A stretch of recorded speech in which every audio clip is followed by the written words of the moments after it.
Okay, so greetings everyone. My name is Peter Young. I'm a member of the Committee of 100, and I'm also the chair of the Asian American Career Ceilings program that we have. And I'm very, very pleased today to have as my guest interviewee in this fireside chat, Bob Patel, someone I've known for a long, long time. And we're going to have a good session talking about his personal career background, but also his career progression in what is, I think it's fair to say, a relatively conservative industry. I guess that's probably fair to say, right, Bob? Right? It is. Yeah, a lot different than being in media with movies and all those sorts of things where things are a little bit different. So, but for those of you who are just joining, I just want to explain this is the 25th event in the last 3 years that the Committee 100 has hosted around this issue of the Asian American career ceilings, which is really a serious problem. If you look at how well Asian Americans do in this country relative to their population, you'll find something very interesting, which is they do very well getting into good schools. But when they get to middle management, things go awry, and you have a relatively few Asian Americans in the very top ranks in industry, in government, et cetera. Now, there's some exceptions, which we'll talk about, but basically that is generally the case. And so what we tried to do through these 25, 24 sessions is really try to, one, bring leading experts who do research at Columbia or MIT and so forth on the issue and to find out what their research shows, to talk to people of different ages, millennials, CEOs, others, women, different combinations, to really try to illuminate the causes and the experiences and the lessons, probably more important, which is the lessons that these people can bring. Last, we started about a year and a half ago to shift towards action oriented activities. So we had a session where we had 120 people get together, try to come up with new ideas to do things that were new or to improve what we're doing to tackle this problem. And I'm happy to say that many of those 25 ideas are being implemented today. So we're going to shift more and more towards action items. Now, the reason why, and last I want to say is we're using this platform AirMeet, and what we want to say is what's distinct about it is not this section, which is my interviewing Bob, but rather at the end, we'll switch into something called fluid space, where all of you essentially will be in a virtual cocktail session where you can walk around, talk to people, and decide who you want to talk to. And the interesting thing, using your arrow keys, you can move around. As you get closer to someone, their voice gets louder, and as you move away, their voice gets softer. So it's a little bit like in real life when you're meeting people in a reception. So hopefully, some of you will join us afterwards. Bob graciously has agreed to stay on for a while in the fluid space. So if you have any really tough questions that I haven't asked, you can ask him during the networking fluid space. So Bob, I'm not going to repeat your bio because that's in the invitation, and I am assuming that our attendees all can read. But you had a very interesting history, and I'd like to start really by talking about how you first came to this country and immigrated with your mother and those early years, because I think that's an important part of the story of your own career and how you developed. And maybe if you could start by telling us when you first came to this country and what those experiences like, and then and then we could talk about then where you went from there in terms of education and career. Well, first of all, Peter, thank you for having me and for always being so kind and saying such nice things about me. I appreciate that. Um, uh, Other thing I wanted to say before we really get into this discussion is that there are many immigrant stories out there, and I was telling someone at one time that my mother came here with $12, and I would say there are probably hundreds, if not thousands, of those kinds of immigration stories where um, uh, a family moved here with very little. But what I assure you is that each experience is unique, and each family, each individual went through their own challenges, and there's nothing common about that. It may be common when people say they immigrate here with very little, but the path that they go on is anything but common. So my story, I immigrated here in 1976 with my mother, my grandmother, and my brother, my older brother. And we immigrated to Cleveland, Ohio, where we had family. So you have to remember, I came from Mumbai and had never seen snow in my life, never been on a plane until I was 10 years old, and we immigrated here. And we immigrated to a small town east of Cleveland, Ohio, in a town called Madison, Ohio. Now you have to remember in the 70s, um, there wasn't the focus on diversity that we find ourselves experiencing today, and it was more about blending in and less about embracing differences back then. And so what I remember was first just being fascinated with America and the wide open spaces. Saw snow for the first time. I'll never forget that feeling of standing by the back patio door at my uncle's house and seeing this white flowery substance. It looked like flour, baking flour, falling from the sky, and I was just fascinated by it. Um, but I recall just wanting to fit in, but I always felt like I was so different than everybody else. And my name, Bob, so my given name is Bavish.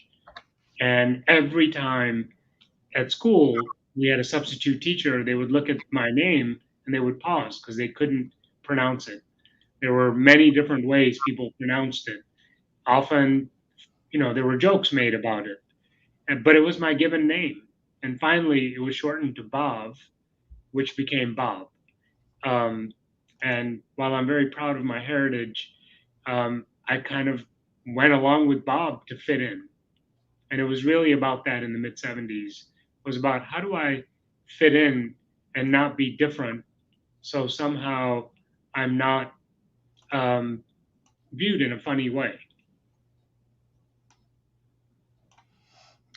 Well, Cleveland, boy, that is about as mainstream as you can get. I guess so. I guess you went to school, but you were already a certain age, right? So you had to acclimate to the American system and so forth. And how were you treated in school by your teachers and your classmates as in those early years? I was treated as being very different. And people made fun of my accent. I had a very heavy British accent. I learned the Queen's English in Mumbai. Fortunate enough that my grandfather, um, although we were a very middle class sort of family, he spent money to send my brother and I to a private school in Mumbai. And so I had a very heavy Indian British accent. Um, and one of the memories I have is I remember, there was a spelling contest, and I spelled something with Z instead of Z, and I was disqualified because the teacher didn't recognize what Z was, and I was fuming because I was in the final three, and I got knocked out, and I went home saying to my mom, I said, "How does somebody not know that what Z is?" And so promptly my uncle said, "Well, in America you say Z, not Z." Um, Hmm.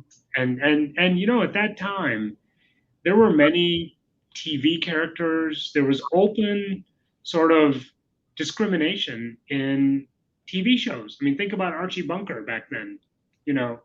Um, and there were Indian characters where they would exaggerate the Indian characteristics in cartoons and things like that. So, I constantly found myself just trying to fit in and not look different.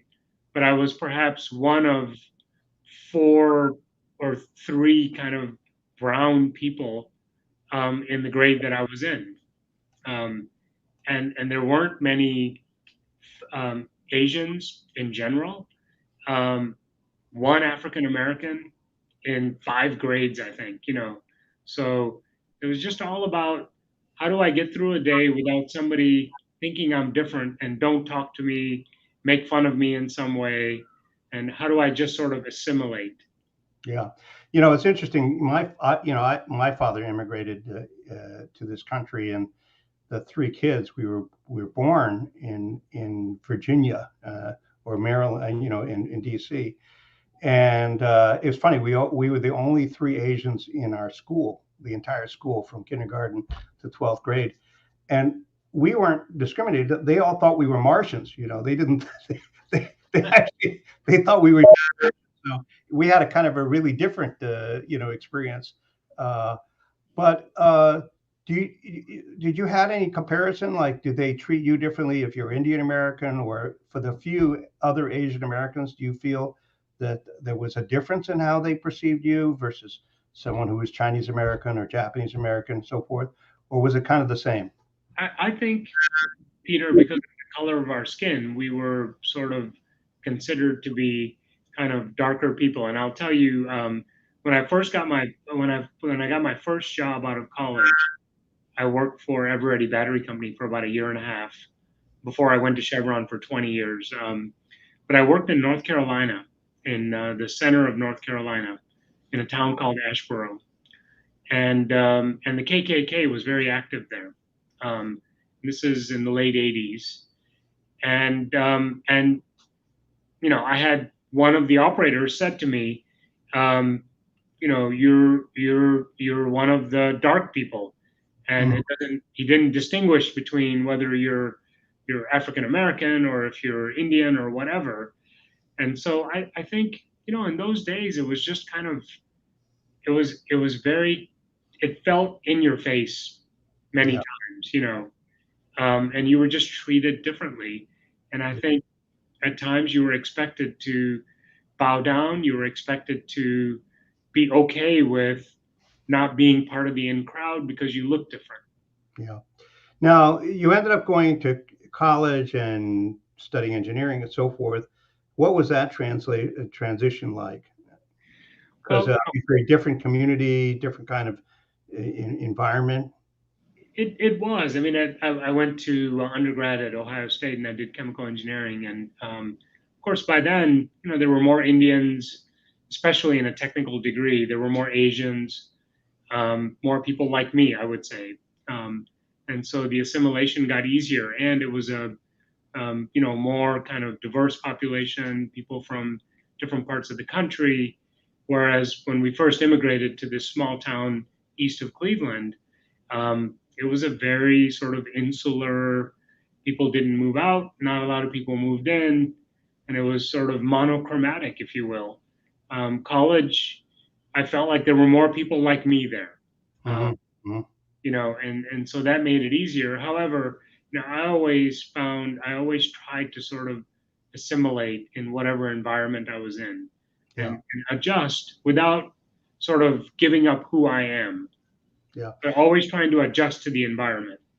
Now, it's very typical in Asian American families for the parents, the parents to have some very strong views about how you should succeed and what you should study. And whether you're Chinese American or Indian American or wherever, I think it's safe to say that there was a lot of emphasis in that generation. I guess the parents that you and I are about the same age, so our parents the same generation to be a scientist or an engineer or be a doctor or something like. Did you face the same thing when you were from your parents, from your mother? Absolutely. So there were two choices: you can become an engineer or you can be a doctor. And since we were kind of simple people with not the means to go to medical school, It was really about you have to be an engineer, you know. And so my uncle was a chemical engineer, my brother is a chemical engineer, and I'm a chemical engineer. Um, However, I wanted to do electrical engineering, and Oh, wow, you were going to go wild, huh? I was exactly so I was going to veer from the path, you know. Um, but it was the early days of sort of my business thinking that came out, because I couldn't. The electrical engineering program was full, and I would have to go for kind of an at-large acceptance into Ohio State for the electrical engineering program. And I thought about back then, well, when I graduate, there's going to be so many electrical engineers coming out, it may be hard to get a job. So maybe I go where there's less supply Yeah, and, hopefully good enough demand. And chemical engineering they were accepting engineering students immediately. You didn't yeah. have to go on a wait list. So I said, well, my uncle's a chemical engineer, my brother's a chemical engineer. The laws of supply and demand probably favor that I'll get a job. So sure, I'll be a chemical engineer. Why not? Yeah, that's right. Well, I have to say though, let's see, Cleveland, going to Ohio, and then Ohio State. Bob, you're about you picked as many mainstream things as you could. I'm not sure chemical engineering is mainstream, but certainly. So I won't ask you what your favorite football team is though, because Well, you already know. it's a good football team, right? Most of the time. Most of the time. Yeah. I won't say where I went to undergraduate, but my wife, who went to University of Michigan, that had a really good football team, she went to one football game at my alma mater and said a bad Texas high school football team could beat your team. And he said, "Well, you're right. You're absolutely right. So, I'm not going to disagree with you." So now you became a chemical engineer, and so forth. Did you go into industry right after that, or did you do something different? No, I did. I went straight into industry. My first job out of college was with Eveready Battery in North Carolina. They Hmm. transferred me within 6 months, to back to Ohio, to Toledo, Ohio. Another kind of garden spot, Fremont, Ohio, actually. Um, and Peter, what I realized was that I just wasn't doing applying my chemical engineering education. Hmm. So I learned about a job at Chevron chemical company in Ohio. Again, still in Ohio. It Hmm. seemed like Ohio was part of my life for quite a while until I moved to Texas. But I joined Chevron Chemical Company back in March of 2010 after a year and a half at Eveready, so I could be a process and project engineer, and I could apply what I learned: thermodynamics, unit operations, heat exchanger design, all those things, which I love to this day. Yeah. Now, Bob, part of the reason why, I mean, you and I have known each other for a long, long time, which has been a pleasure. But part of the reason why I asked you to speak is that we've had speakers who are in different industries, telecom or media, whatever, which are not nearly as conservative as the chemical industry. I think the chemical industry is probably one of the most conservative industries you can find. But with that also comes, should we say, issues related to diversity, et cetera, right? I think they're kind of certainly not in the forefront in terms of helping minorities and women succeed. Uh, and then, so you were in that industry, and what did it feel like? And obviously there were very few mentors because there was no one got to the top, so it was hard to get a mentor who was Indian American or Asian American, right? So what does it feel like? And were there explicit things you did as you progressed up, uh, to counteract what I'm certain were issues related to ethnicity? Yes, well, so first of all, when I was an engineer, I think it's what people would expect of an Indian American is, of course, they're engineers, and so it, it was what everyone thought it should be. But the moment I started to think about business jobs, I think then it became, well, about presence. And I wasn't out of central casting as like a salesperson, Right. or later on to be CEO.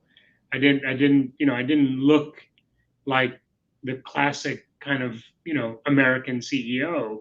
And as I went through that, first of all, I always thought about um, showing up at my very best every time, attention to detail. Ironed clothes, hair combed, always clean shaven. My shoes used to be shined. The guys at the plant would joke with me, and they'd say, you know, for an engineer, your shoes are always shined, and Mhm. I did them myself. And Yeah. it was my training when I was at that small private school in Mumbai that you had to have your uniform pressed and your shoes had to be shined. Um, Otherwise, you'd get a meter stick across the wrist, as punishment, sort of. Um, and I always, what I thought about is that I I want to do everything I can to present myself as well as possible, so that that doesn't become a barrier, and I'm judged based on what I bring, merit, um, my contributions, and I'm not judged because I'm not well dressed or because I'm not well groomed or somehow I wear things that stick out, or aren't mainstream. So I always tried to show up as my best self, Mhm, mhm. and really paid attention to that, so that the judgment was about merit. It was about my work, not so much about my appearance. Yeah, no, that's right. Well, one of the things that's very noticeable about you, Bob, and you've done extremely well. You've been honored by, every industry association that I know of, and but one of the things that's very clear about you is you do believe in being a decent person, decent to society, treating people well, and so forth. I think when people characterize the American management style, that's not necessarily the way they would describe it. They would describe it much more as aggressive and self-promoting and so forth. So I guess in a sense, you also had a second handicap, which is you weren't adopting the typical American Yeah. leadership style. Is that? I mean, I don't think you change your personality, because you just decided you were going to be a certain way. Was that a challenge, and to what extent do you think that was an issue along the way? Because as they, the old famous saying, which is nice guys always don't finish first, right? Right. Well, so I mean, I think part of Indian culture is to be dutiful, and in our culture, much like the Chinese culture or other Asian cultures, you're taught to be obedient, to respect your elders, to respect people who have more authority, and generally, like speaking up and bringing your voice into the room where there are people who are either older or superior to you is not something you're taught. Especially my generation, who Mhm. grew up in the '60s and '70s, in my childhood years, we weren't taught that. Furthermore, one of the things and by the way, I'm blessed to have had my uncle in my life and my mom, who is a warrior to this day. She is just this driven, stubborn person, who came here with $12, and I think she changed the world in her own way. But um, they were both very service minded, and they both thought of others before they thought of themselves. And the values. I mean, I recall my uncle, at one point he was in the business. He was buying polyethylene when I was the business manager for polyethylene at Chevron Phillips, and we were theoretically selling to them, and we were negotiating contracts. And during contract negotiation season, he told me, he said, "We can't talk until the contract." So we used to talk every weekend. He was like a father to me. Mhm. Um, but during the contract negotiation season, he said, we shouldn't talk to one another, even if it's just social, because we don't want there to be any appearance of you showing some sort of favoritism towards me or vice versa. We're always going to do what's right. And this doing things in the right way, this kind of service mindedness, humility, all those things, sometimes those characteristics cause you to be overlooked. And because you're in the background just getting things done, you're not the person who's raising your hand and saying, look what I've done. And I want to be noticed for this. I want to be recognized for it. I was not raised to walk in and say, I should have a promotion or I should be paid more. And that was not natural for me. Um, and so, all of that, all of those things are things that, it's a harder road, I would say. Now, we talk about in big picture, the big picture, but in reality, a lot has to do with what company you're actually working, for. I Yes. know I mentor a lot of people, and in some cases, actually, they say, "Well, I have to change professions." And then the more we talk, the more I realize they just picked the wrong company within the profession, right? There wasn't a good fit with regard to their style or ethics. In your case, you spent most of your career at Chevron Phillips Chemicals and then on to LyondellBasell, and now you're with Grace and Standard, but most of your career was with those two companies. Do you feel that there was something about their culture or their method that was different from the mainstream that either helped or hurt you in terms of your success? Well, I think the 10 years before the joint venture at Chevron was just such a big company.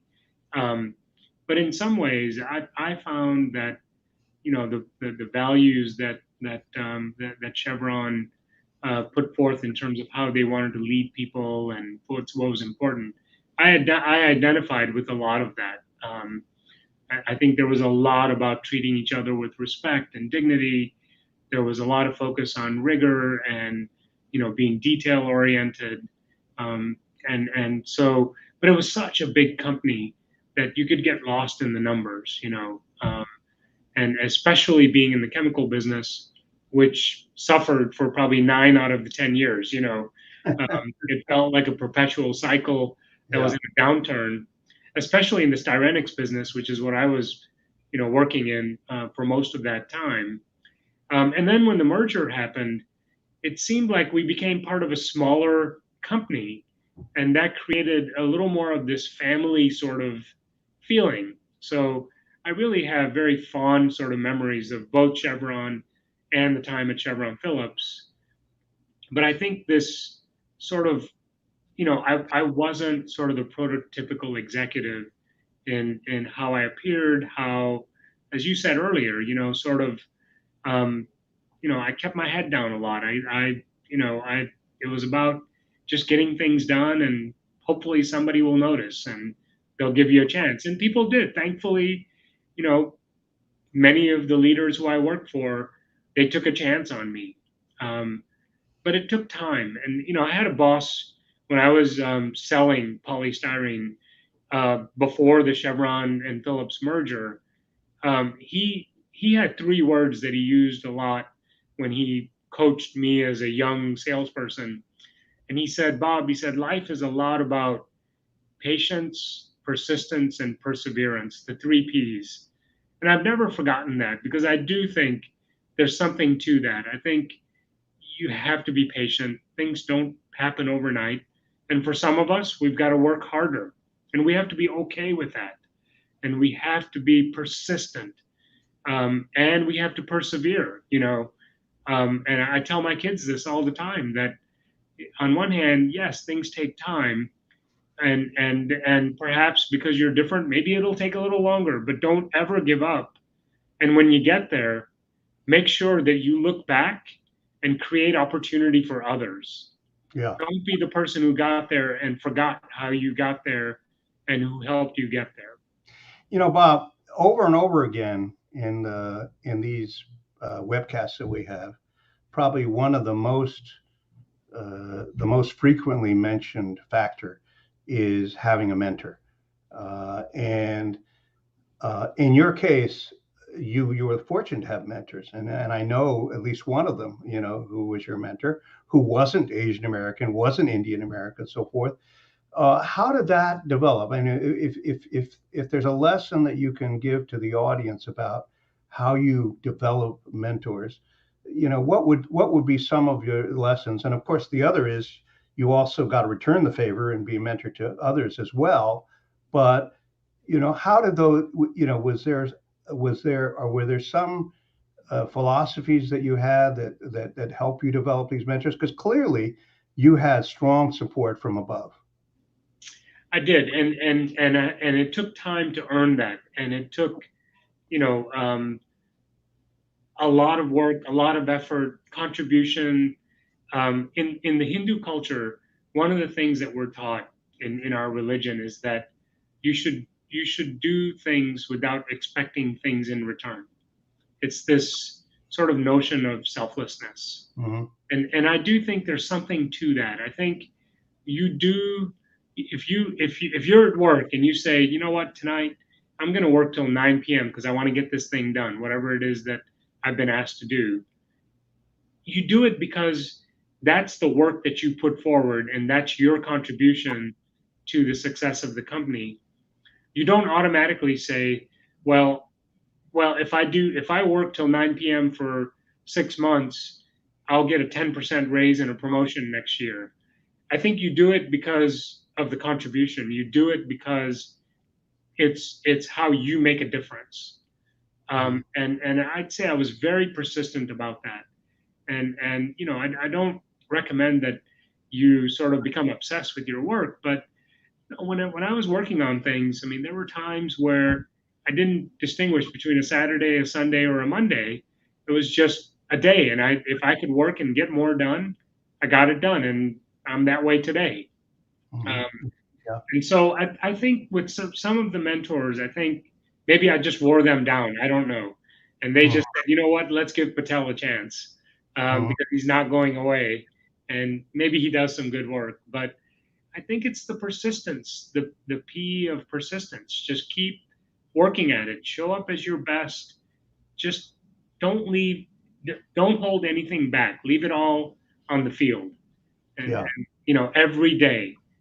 And I think in a And company, I guess that that's appealing to people above you and colleagues and people who work for you too. I guess, right?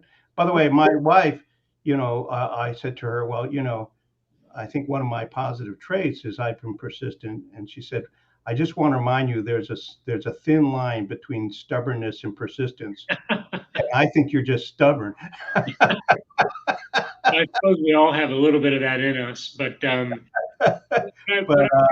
But I I really think I this. decided not to argue the point because I was going to lose, right? You can never argue with her, and you know she's smarter than you. So Well, it happens to be true, so that's not something I have to think about.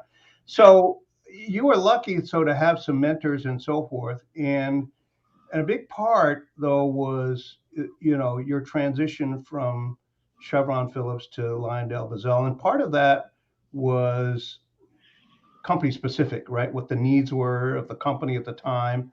Part of it was the person who was the CEO of yeah, Lion Brazil who brought you over or whatever. Tell me about that dynamic, but also what do you think led to your being promoted ultimately to being CEO of LyondellBasell, which was really pretty amazing. I mean, LyondellBasell, for those of you who don't know, is one of the largest chemical companies in the world, and makes a lot of the stuff that people either love or hate, depending on whether they're chemical engineers, right? indeed. Well, so first of all, Peter, I would say that early in my career, soon after I joined Chevron, I really committed to getting foundational experience. So when you think about LyondellBasell, CP Chem, Grace, Standard, industrial companies, we do two fundamental things. We produce product safely, reliably, cost efficiently with the best quality, and we sell product in a way in which we can get the best value for the product. And I decided very early on that I wanted to have, at the ground level, been a part of producing and selling. Mhm. Um, and I wanted to have walked in those shoes, not just a year or two to tick the box, for a Mhm. long enough period of time to have learned, made decisions, and lived with my decisions, and learned from that cycle, if you will, of what happened with the kinds of things that I worked on. And so, I would say that foundational knowledge, while it took time, and there were times where my peers who were becoming experts in engineering or what have you, they were being promoted. Often I was moving laterally to get this broader set of experience. And that was really, really important. And that's where the P of patience really paid off, is I was patient. And the competitive side of me said, well, how come others are getting promoted and I'm having to move laterally when ultimately I'll be more valuable by knowing all of these different things, right? But it required patience, and you had to have faith a little bit.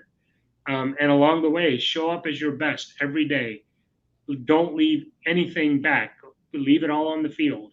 Yeah. Um, and then when I decided to move to LyondellBasell, first of all, I had been with Chevron for 20 years, and I'd like to think that I had great runway there, and perhaps to be CEO there.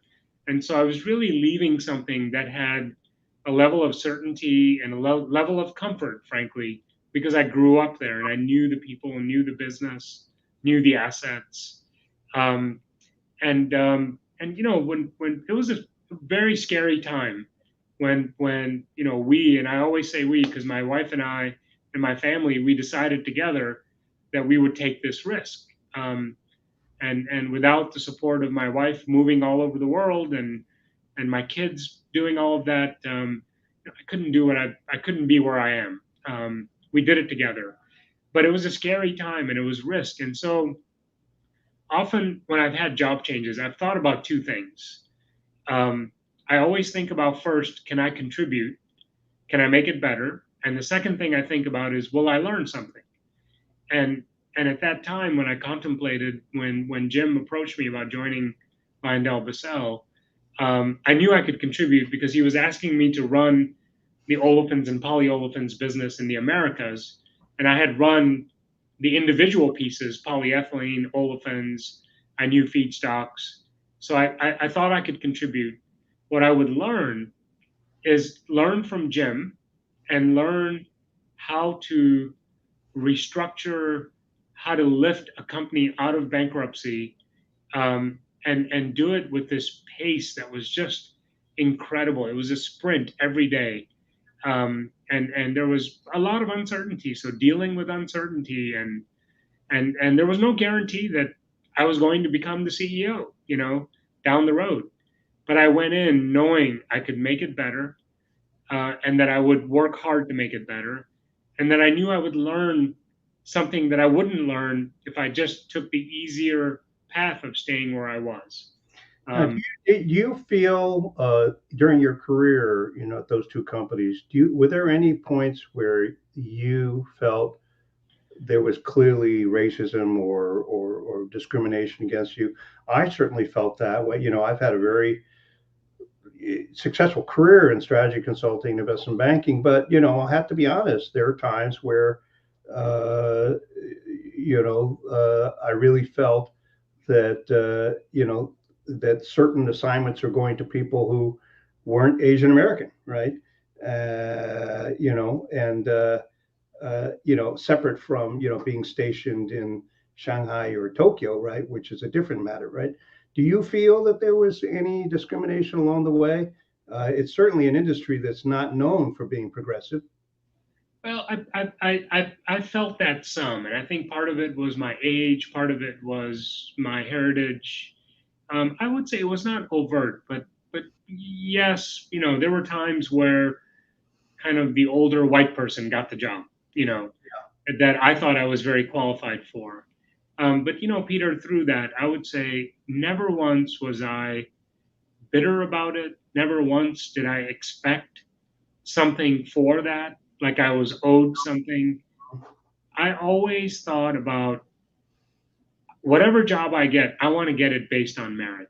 Uh, Mhm. and now, as I think about as a leader, how to help people, the helping people, and I do a lot of mentoring with people that are out of college, mid-level managers, many who are minorities. And I always tell them, like, double down on effort. Don't ever feel you're owed something, and look for opportunity. Like, all you want is a shot. And so when I think about how I the diversity lens as a leader, I think about opportunity, and I think we have to provide equality of opportunity to learn, to develop, equality of opportunity to compete for roles. The outcomes are generally based on merit. Mhm. But if you don't have opportunity, then you don't have outcome. And I think that's what's important is the sort of looking back and paying it forward now is really about creating opportunity and to see beyond sort of the the heritage of a person, the way they talk, um, the way they look, and really get to the substance and help people put their best foot forward. So it's really, to me, what's important to me is opportunity, and I Yeah. think there should be equality of opportunity.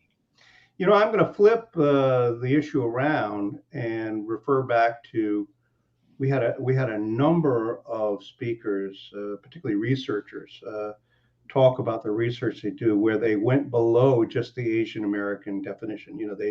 They looked at the difference between the success of Chinese Americans and Indian Americans and Japanese Americans, et cetera. And the research shows, and even anecdotally, it's clear that Indian Americans stand out as clearly doing better than the South Asians rather than East Asians Mhm. in at least the U.S. Business environment. If you look at the CEOs of major companies, particularly in technology, Yeah. you've got CEO of Microsoft, of Google, until recently Mastercard, so forth. It's an unbelievable number of Indian American CEOs, far greater in proportion than the population. And the researchers had some very interesting theories as to why. It isn't because you look white, because no, because Indian Americans do look white, and it isn't because they always speak better English, because that's not necessarily No. true. But they did cite two things. One is a certain kind of aggressiveness, not in a negative way, but the other is that Indian Americans do a better job of working together to try to succeed professionally, versus other, kinds of things. I mean, Chinese are much more just purely family oriented, the help relatives, so forth. They're less likely to reach out and help someone who's Chinese American who's not a family member. Do you feel these two, what I said, do you feel is true? And do you agree or disagree with those two factors that it's a professor at Columbia and MIT that it did joint research and that was part of their conclusion? No, I think it's hard to generalize, but I think I've seen some of what you described, and I think we're all sort of we're all a product of our upbringing and sort of our heritage, in a way. And different cultures emphasize different things, and I think for me, it was really about sort of being service minded and humble and just kind of work hard and have faith. It's this sort of notion that our version of the Bible teaches us, which is do things without expecting something in return. And I know that sounds a bit ideological, and in real life, you could be taken advantage of if you always thought that way. But I think if you start with that, and if you're still looked over or passed over, then you may raise your hand and say, hey, enough. Like, why am I not getting the chance? you don't want to lead with that. Yeah. And I think it's the patience. It's sort of have a bit of faith. And if at some point your turn never comes, to your point earlier, Peter, maybe you're just at the wrong place. Yeah. That's right. And that can be that it can be that certain companies executives look for people who look like them, you know, and that's just how things go. Yeah. Um, but I think you have to be patient, and I think in today's world we have to be careful not to quickly get to the conclusion that I didn't get that because of I'm Indian or Chinese or whatever. But if there's a pattern, don't disregard the pattern. Yeah. Well, I also think that an important element, which we haven't really emphasized, is it's really important to know yourself because whether you're Indian American, Chinese American, Caucasian, whatever, we all have some different personalities and styles and so forth and interests, right? What we like or don't like. Do you like working in teams? Do you have a long attention span or not? Well, if you don't have a long attention span, good luck being a professor, right? Because no Yeah. one can write a book in 2 weeks, right? So I think a lot of it is knowing yourself and then matching yourself up with the companies and professions and say, is that a good match? And that actually goes well beyond the issue of a race, right? Because it doesn't matter whether you're Asian American or African American. If you have certain personality traits and needs, if you make the mistake of going into industry where it isn't a good match, you're not going to be successful. No So, matter who you are. yeah. Yes. What advice would you give? So if you've got 2 minutes and you've got a whole group of people like we have today, what would be the takeaway for you, your advice that you would give in terms of how to succeed in this country as a, and as an Asian American? Well, I think it's the introspection, as you said. It's knowing who you are and who you're not. Knowing what motivates you. Why does it motivate you? It's the easy answer is I just want to progress. I want to be promoted every 3 years, and all goes well. In 20 years, I'll be CEO. But why is that? Why do you want that? Other than title and wealth and whatever, I think knowing purpose and knowing who you are, and knowing your strengths and weaknesses, and some things are just innate. Like you're not going to be able to change certain things. Some things you will learn and become better at as you mature, Mhm. whether they're personal traits. Some things can evolve over time. Some things are innate, and knowing that about yourself is really super important. And I think if you're humble enough to sort of be introspective, and you want to make whatever it is better, you will realize your potential, whatever that is. You'll realize it.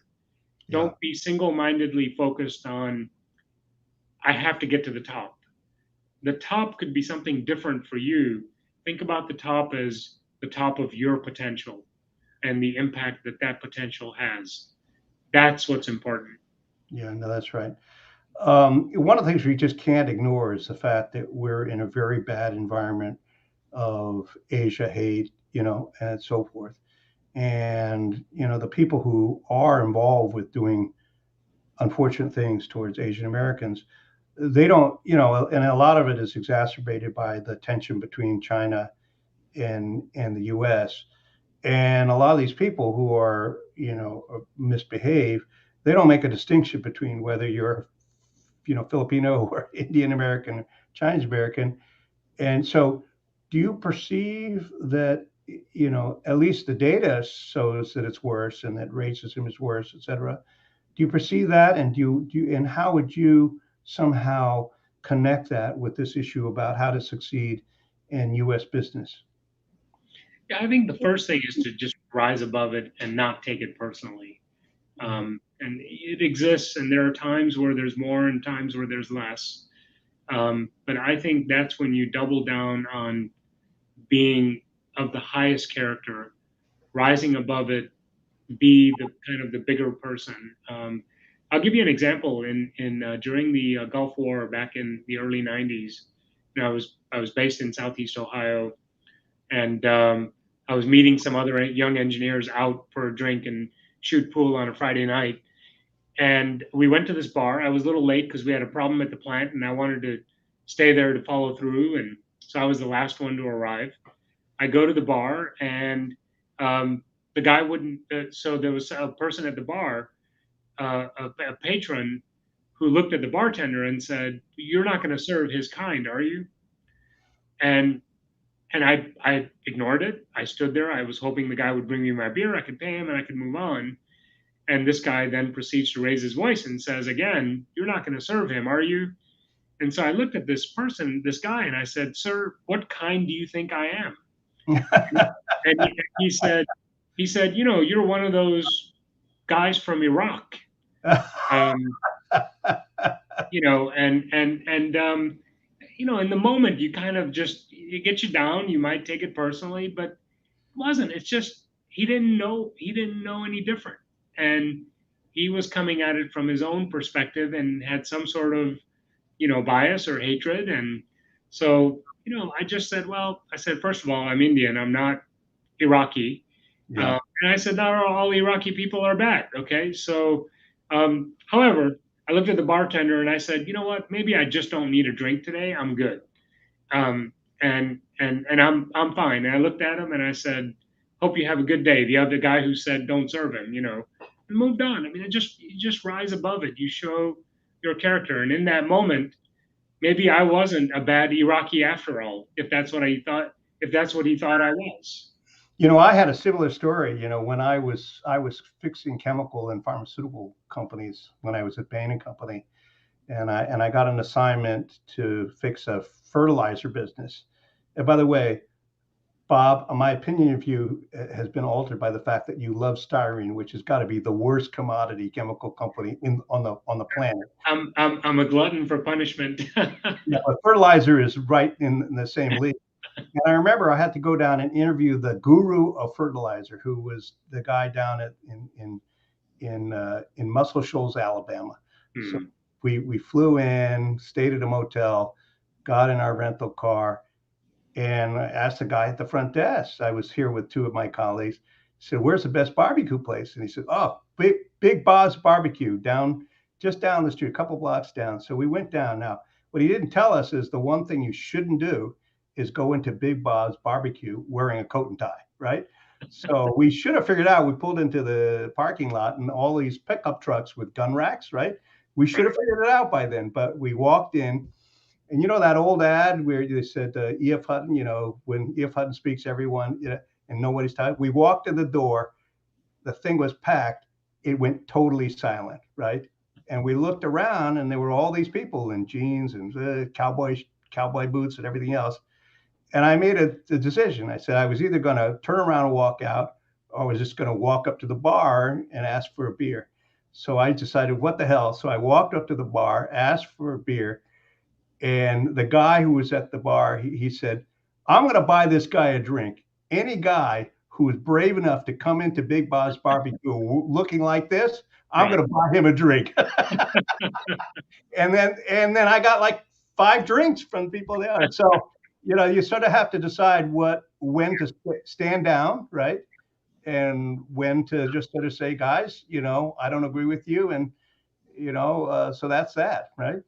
But I think you never take it personally, and you never think you're owed something for it. You just kind of have to double down on character contribution, making it better, and that wins the day over time. I'm convinced of that. Yeah, that's right. Um, so, but I also think you're very lucky that not only did you pursue a career in a profession which matched you personally, but it also matched your family. If you had a different wife with a different priority, it would Yes. have been a different story. It would have been a big mistake, right? If you married someone who just said, "Look, I don't want to move, I want to stay in one place," then it wouldn't have worked. Well, there's just so many things that I'm thankful for. Certainly, family and my uncle who sponsored us to come to America back in 1976. I always say to people, when somebody says America this or that, I always say it's the best country on earth, and it's a privilege to be able to live here. And no matter what happens, no matter what somebody says to you on any given day, I think it's really it's a privilege to be here, to be in a country that offers so much opportunity, like America, and and I think you sort of follow your destiny a little bit, and there's lots of people who help and sponsor and support along the way, and at And, some point you turn around and you look back and say, now it's my turn to yeah, help and sponsor and make it right for others. yeah. And that's why a lot of people say, well, gee, you're running an investment bank and doing all these things. Why do you think it's important to spend your time doing these kinds of programs and so forth? I said, well, at some point, you got to figure out how to give back, right? At some point, because when you pass away, you don't want someone to say, "Well, gee, he was a great investment banker," and that's it, right? Now I'm going to ask people in the audience before we shift everyone into the floating fluid space. If anyone has a question that they want, please type it into the chat box. I think Bob, you can see the chat box. I I think. can, I Yeah. can. If anyone has any questions for Bob, please type them in.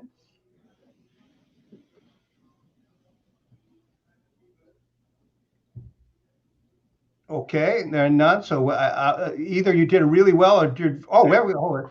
Okay. Well, you just got a thank you here. All right. Well, Well, that's good. So Bob, it's like when there are no questions, either means you did a great job or a terrible job. exactly. I'm not sure which it is. The critic in me probably says I did a terrible job.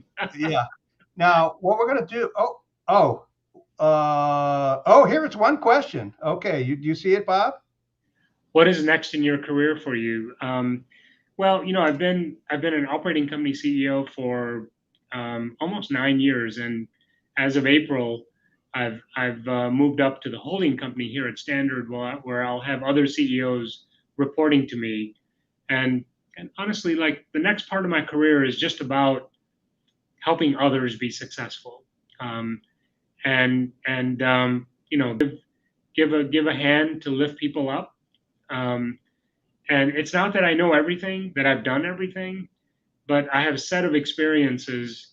And if even one thing I say can help somebody, then I'm fulfilled by that. Um, and it's really, I think about that now is about this is like this is the legacy part. Frankly, is people get to places and they accomplish a lot, but ultimately the impact you have on others is far more important, and that's what I hope to achieve in whatever this next phase of my career is, and to help build something here at Standard. Yeah. And uh, okay, here's a question from Eugene Lee. Just says, no opportunities, no outcomes. Agreed. Bob, in your career, have you always been able to get good supervisors who led you and provide opportunities for you? I've had both. I've had some who only thought about themselves, and I've had some who provided opportunity. Um, and those times where I had supervisors who no matter what I did, it went unrecognized. It never stopped me from working hard, from putting my best foot forward. Don't let other people change your faith. Don't let other people change your values. Those things should be constant. And I assure you that over time, you will be given the opportunity to realize your potential, whatever that is. Don't be daunted when you end up with that one supervisor who is not a good supervisor, who doesn't help you, who doesn't recognize you. There will be others who do just the opposite. And that everyone makes you stronger and better for different reasons. Now, Cindy's side has a really good question, and it's a good question for old folks like us, Bob. I'm glad you mentioned about combing your hair properly because you and I are losing the battle. Uh, yeah, Exactly. I seem to have less hair to comb. Me too. So, question is, do you think bias, discrimination, etc., is different today? Was different in the '70s, which is sort of our era when we're growing up, principally from a perspective back then. Uh, was there more ignorance than there is today? Certainly things have changed, right? I mean, Yeah, today, right? What do you think the differences are? I think I'm gonna take the positive approach on this, which is that I think today there is more recognition, acceptance, and welcoming of differences because of this kind of dialogue. We talk about it. Long time ago, you just didn't talk about these things because it was awkward, because it felt strange, because we just don't talk about it. And I think today there's more awareness. But there will always be some amount of discrimination. I don't think you can ever do away with it because somebody's going to have some bias. But I think that the business environment today um, embraces differences more than ever, and it's our job as leaders to make that environment even more so. And those of us who um, are provided opportunity from that embracing of the differences, make the most of it, and don't ever think you're entitled to it. Yeah, Make the most of it. Make it so that people say, oh, beyond sort of, Bob being Indian, he does really great work, and that's why we want him to do this next. yeah. And so, embrace that, make the most of it. I think one big difference is the battle then in the 70s was a different battle than today. I think the battle in the 70s, today everyone takes for granted that Asian Americans do really well getting into good schools. I mean, Harvard, 16%, I guess, are Asian Americans that entered, so forth. But that battle is over. But the battle, it's a different battle today, right, than before. You know, when I was, when I was applying for college, the college I went to accepted exactly 15 Asian Americans every year for 10 years. So finally, someone pointed out and said, wait a minute, it can't be that exactly 15 people were qualified, each year. And this is all Asian Americans, including the Asians, rather, whether they were American citizens or not. And they dropped the quota, and the numbers went up. So I think we're going on to different battles as each generation, goes by. The last question here before we go into fluid space. This is a good one. I always like comments about engineers, right? I have a soft spot, and my wife says I'm a closet engineer, and I think she means it as a compliment. I'm not sure. Yes, I think so. Yeah, that's right. It says, what are some of the differences between an engineering mentality and a business mentality? So that's a good question. That's a great question. I'll tell you what kind of comes to mind. So, engineers, we're known to be analytical. We're known to be sort of logical. We're rigorous. We're detail oriented. Um, we think that kind of the facts are the facts, and they should be, obvious to everybody. And it's kind of like it's about an equation, and it's logic, right? I think business people, they engineers who are business people, they take that sort of rigor and analytical, and they apply that to ambiguous situations, things that aren't as clear, um, things that aren't formulaic. They apply judgment. They think through risks and opportunities. They think through what's the worst that can happen, what's the best this could be, and think about risk reward. Um, and this is a big thing these days. I think is that we all have to get better at dealing with a certain level of ambiguity. And for engineers, I think we have a harder time with that because we think that everything is kind of an equation, and there's certainty to an equation. But when you apply logic and rigor to deal with ambiguity, I think some real magic happens because then you take risk and you take informed risk. Um, and when you have disappointment, you learn from it and you get better and you commit to not making the same mistakes again. But I think that's the difference between maybe business and engineering. Um, And I would make a it's very broader helpful. and I would make a broader point too that's relevant to this issue about career ceilings, and that is the cultural mentality is to focus on EQ, IQ rather, and not on EQ. And I know that was true in my family. They study hard, learn the books and everything else. Less on EQ and how to understand politics, understand people, and listen. And I do think that's one thing, and it's kind of embedded in your answer about engineers versus business mentality, because a big part of that is spend a lot of time thinking as much about EQ as IQ, because the reality is that's how a lot of the world works, right? I agree. And if you want to make an equation out of it, I would argue that success may be that EQ is greater than IQ, Yeah. especially as a leader. But certainly, if you're strong in both, you can. You're really going to do well. So we're going to end because we have gone over the regular time, but for good reason. And we're going to go into the fluid space before. So I'm going to remind you that we're going to end this session, and then each of you who wants to go into the fluid space, just click on fluid space when you get to the lounge. Bob, you're going to go from the backstage back to the to the lounge. And then use your arrow keys to walk around and bug people that you want to bug. There are two other things I just want to mention. One is our next Asian American Career Ceilings program is on June 14th, where we're going to have the next generation team that is under the Committee 100 present this video they did about Asian American Career Ceilings. It's very, very good that they produce as part of a project. And then at the end of on June 26th, I believe, we're going to have executives from three different ethnicities. Chinese American, Japanese American, Indian American, who've been successful, but try to talk about the differences that they see that drive success by ethnicity. So with that.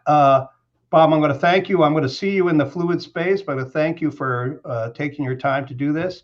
And I'll remind everyone, I'm going to move all of you. I'm going to move Bob back to the backstage, and then he can move to the lounge. And all of you should go to the fluid space, and we'll see you there. Thank you, Peter. Thank you, everyone.